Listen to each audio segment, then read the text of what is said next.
Mark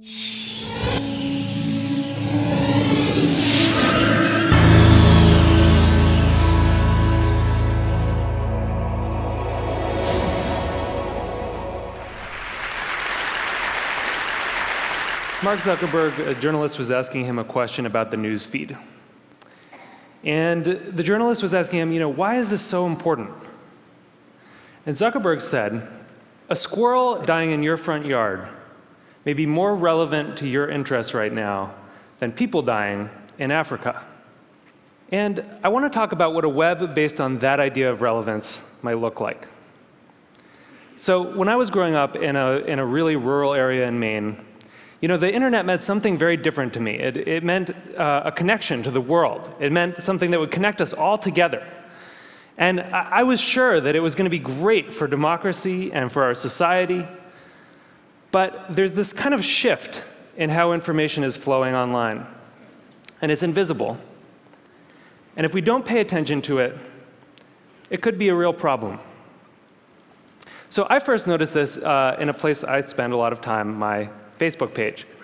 I'm progressive politically, big surprise, but I've always gone out of my way to meet conservatives. I like hearing what they're thinking about. I like seeing what they link to. I like learning a thing or two. And so I was kind of surprised when I noticed one day that the conservatives had disappeared from my Facebook feed. And what it turned out was going on was that Facebook was looking at which links I clicked on. And it was noticing that actually I was clicking more on my liberal friends' links than on my conservative friends' links. And without consulting me about it, it had edited them out.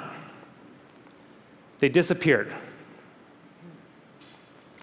So Facebook isn't the only place that's doing this kind of invisible algorithmic editing of the web. Google's doing it too. If I search for something and you search for something, even right now at the very same time, we may get very different search results.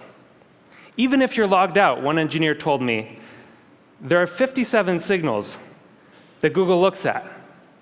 Everything from what kind of computer you're on, to what kind of browser you're using, to where you're located, that it uses to personally tailor your query results. Think about it for a second. There is no standard Google anymore. And the funny thing about this is that it's hard to see. You can't see how different your search results are from anyone else's. But a couple of weeks ago, I asked a bunch of friends to Google Egypt and to send me screenshots of what they got. So here's my friend Scott's screenshot. And here's my friend Daniel's screenshot.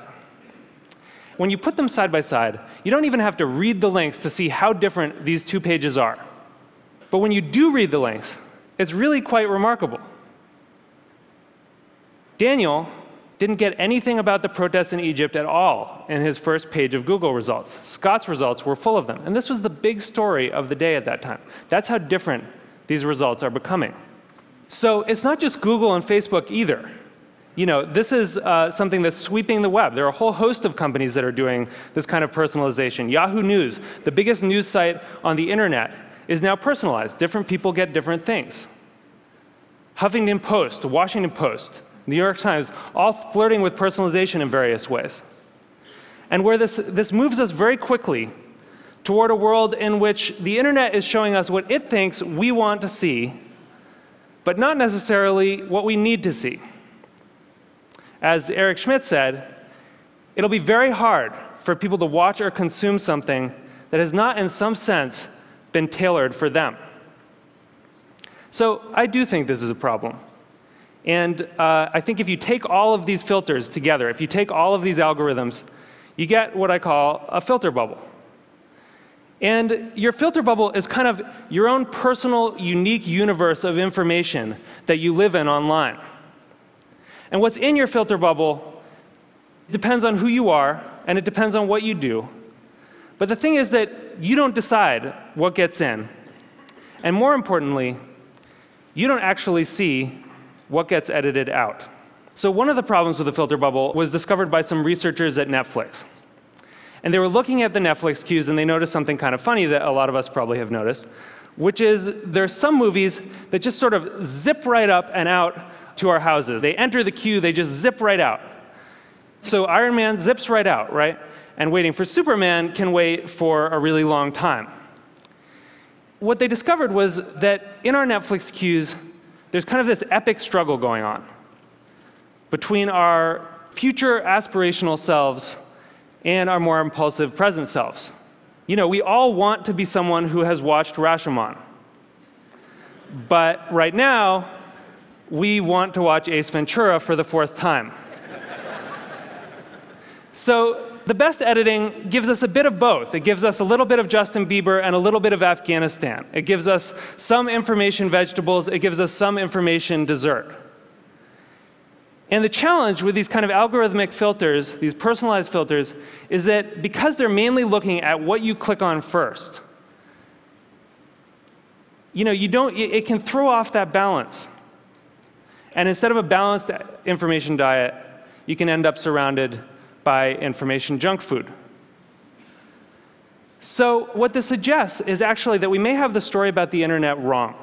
In a broadcast society, you know, this is how the founding mythology goes, right? In a broadcast society, there were these gatekeepers, the editors, and they controlled the flows of information.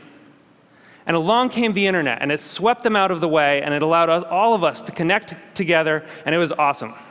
But that's not actually what's happening right now. What we're seeing is more of a passing of the torch from human gatekeepers to algorithmic ones. And the thing is that the algorithms don't yet have the kind of embedded ethics that the editors did.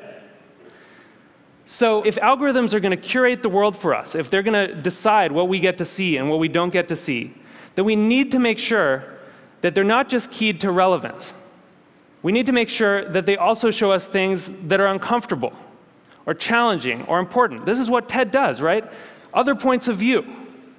And the thing is, we've actually kind of been here before as a society. In 1915, it's not like newspapers were sweating a lot about their civic responsibilities. Then people kind of noticed that they were doing something really important. That in fact, you couldn't have a functioning democracy if citizens didn't get a good flow of information. That the newspapers were critical because they were acting as the filter, and that journalistic ethics developed. It wasn't perfect, but it got us through the last century. And so now, we're kind of back in 1915 on the web. And we need the new gatekeepers to encode that kind of responsibility into the code that they're writing. You know, I know there are a lot of people here from Facebook and from Google, Larry and Sergey, who, you know, people who have helped build the web as it is, and I'm grateful for that. But we really need you to make sure that these algorithms have encoded in them a sense of the public life, a sense of civic responsibility. We need you to make sure that they're transparent enough that we can see what the rules are that determine what gets through our filters. And we need you to give us some control so that we can decide what gets through and what doesn't. Because I think we really need the internet to be that thing that we all dreamed of it being. We need it to connect us all together. We need it to introduce us to new ideas and new people and different perspectives. And it's not going to do that if it leaves us all isolated in a web of one.